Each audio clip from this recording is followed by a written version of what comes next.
Hi guys, ngayon balik na naman sa panibagong ating video sa Christian Garden. Guys, kung mapapansin nyo ngayon, merong ano sa likod natin, may ipa tayo na gagamitin ngayon kasi nga magka-transfer tayo ng mga bougainvillea natin guys na mga lumaki na siya sapat na ganito sa mga ganito kalalaking plastic. I-transfer natin sila sa ganito guys. Ngayon, bago tayo mag-umpisa sa pag-explain dito bakit natin sila lilipat, ang gagamitin pala natin na media is ano yun, 75-25.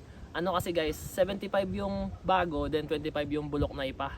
Yung bulok na ipa na ba or Bulok na ipa yan. bulok na ipa guys. Then kung wala kayong ipa na bulok, pwede niyo haluan ng lupa. Garden soil. Garden soil guys, or yung alam niyo yung lupa na kulay itim, yung hindi nagpuputik guys. Yun yung maganda na gamitin din dito bukod sa ipa na bulok.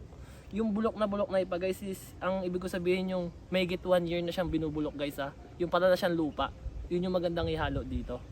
Then, pwede din ba talaga ng ano tayo ng kalabaw kung gusto pa nila? Oo, pwede rin, pero mas hindi na siya, para sa akin hindi na. Hindi na rin.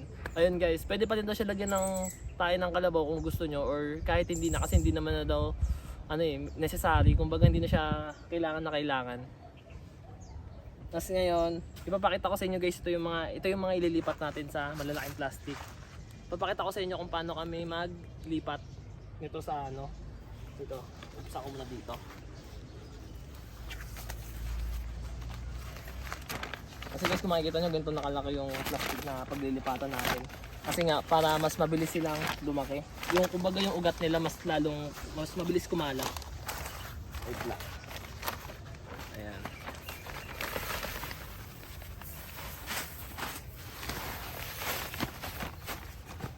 Kasi guys ipapakita ko rin sa inyo yung itsura ng mga ugat nila guys kasi nga i-ano ko sa inyo na may mga aphids. Ipapakita ko yung itsura ng aphids sa inyo.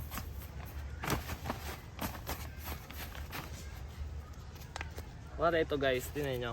Mapapansin nyo dito. Tingnan natin kung may aphids. Ay ito, ang dami nga. Ayan guys, ito yung aphids na sinasabi ko guys, yung mga puti-puti na yan. Ayan, nakita ma?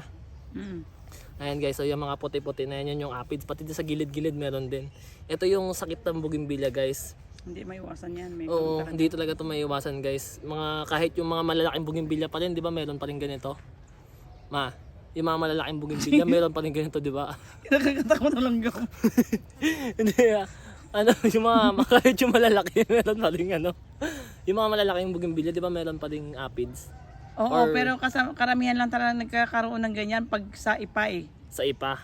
Okay. Sa bagay, Pero pag nagkaroon na ng pure river sun, parang hindi na. meron pero hindi masyado.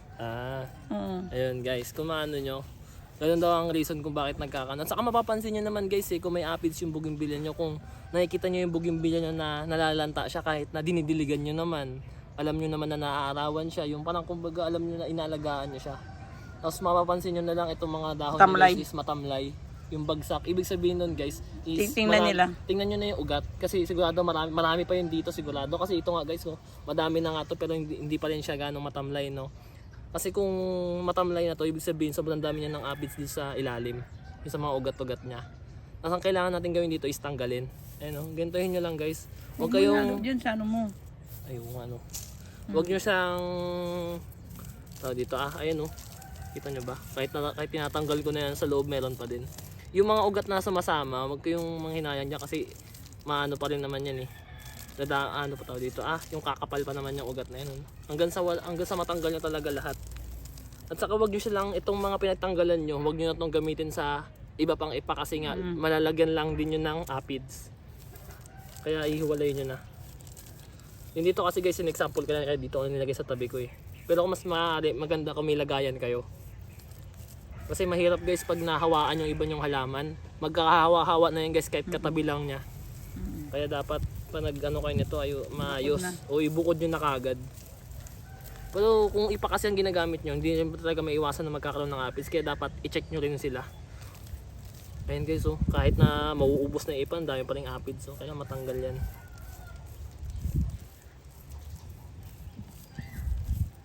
Kasi makaka-recover pa din naman itong ang dami pa din guys. Kasi itong mga guys is makaka-recover pa rin naman to. Ayan. Kasi tanim natin sila. Ayan.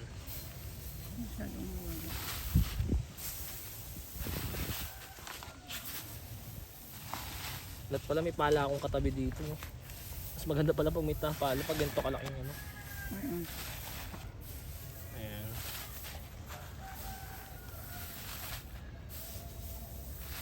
Yung mga malalaki pala namin bougainvillea guys is hindi na pala yung nagkakaroon ng aphids kasi nga hindi na kami gumagamit ng ano doon eh. Hindi na kami gumagamit ng ipa. Ang ginagamit na lang namin doon is buhangin, yung pinagsalandrahan ng buhangin tapos lupa. Yun na lang yung ginagamit namin. Oh, pero kung minsan magkakaroon ng ano, Nagkakaroon pa din. hindi may iwasan talaga yun. Kasi sakit yan eh, kahit anong prutas be. Kahit anong puno. Kahit anong puno daw guys is talaga nagkakaroon ng aphids. Bukod dun sa ugat guys, meron din aphids sa mga dahon-dahon. Nakikita nyo rin yun guys sa mga dahon niya. Kadalasan sa mga ilalim dito, ilalim ng Pero dahon. kadalasan yan sa rose. O yun sa rose daw guys, karamihan ng aphids. Gumamela. talaga. Rose, gumamela, Sa mga bougainvillea wala naman be. wala naman. Sa ano lang, sa bougainvillea is sa ano lang guys, sa ugat.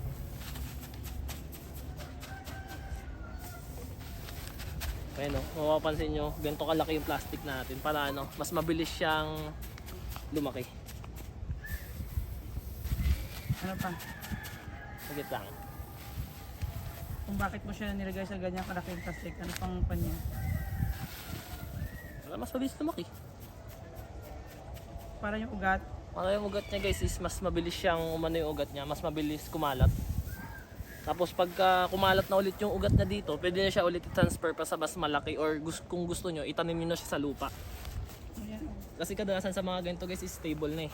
Pag ilagay mo sa Sa mga lupa, ganito. ayaw nila yung ilagay niya sa lupa kasi pag ilagay nila sa lupa, Nagwa-wild. Oo. Nagwa-wild pero yung iba kasi ang gusto kasi nila is yung pinapagapang nila sa mga pinapagapang nila sa mga tao dito. Yung sa mga pader, yung bakod, kumbaga binabakod kasi nila guys. Yun kasi yung ibang gusto kasi nila sa bougainvillea. Kaya kung gusto niyo na gawin pambakod, ilagay niyo sila sa sa lupa para mas mabilis sila lumaki. Tapos, iano niyo na lang sila, alagaan niyo lang sa pag-trim tapos sa paghulma sa kanya sa may pader. Kung sa pader niyo ilalagay or pambakod. Tapos guys, i-update ko pala kayo sa mga yung ito guys, yung mga ganito. Kita niyo ba yan guys? Papakita ko sa inyo yung progress dun sa pag-graft ni Mama. Kasi si Mama pala nakakapag-graft hindi pa ako nakakagawa. Kaya papakita ko sa inyo yung mga nagawa niya na dun na grafted. Ayan guys, ito na yung sinasabi ko sa inyo yung progress dun sa pag-graft namin ni Mama. Ay, pag-graft lang ni Mama kasi hindi ko pa ito nag-graft. Ayan no. As in kinalbo talaga guys kung makikita nyo no. Wala talagang iniwan na dahon or sanga. Ito na guys yung mga natapos ni Mama. Tingnan natin. Alam ko may tissue pa to eh. Ayan yung mga nag-graft niya guys sa salmon, lemon yellow, fire opal, coffee. Ay, kay Tita Janet. Kay Tita Janet pala to guys. Ayan, may pangalan pa. Ito isa. Ito sigurado kay Mama. Orange, Okinawa. Ay, ito bago lang to guys. Ito, gagawin mother plant to ni Mama sigurado kasi bago lang to eh. Ayan. Orange, Okinawa yata yan. Tapos ito pa. Magic ice cream. Ito gawa ko to isa na to. Sulat pa lang yung pangit na. Yun natin. Ba't parang wala akong nakitang gawa ni Mama? Ayun. Ito, may gawa ako dyan no, isa. Ay, ito guys, kay Mama to. Yan, sigurado yan. Yung sulat lang kasi guys, mapapansin nyo. Ang ganda ng sulat nila, pangit ng sulat nila. Oy, ito gawa ko to oh. Saan? Ayan oh, sulat pa lang oh. Hala! Oh, sulat pa lang akin na.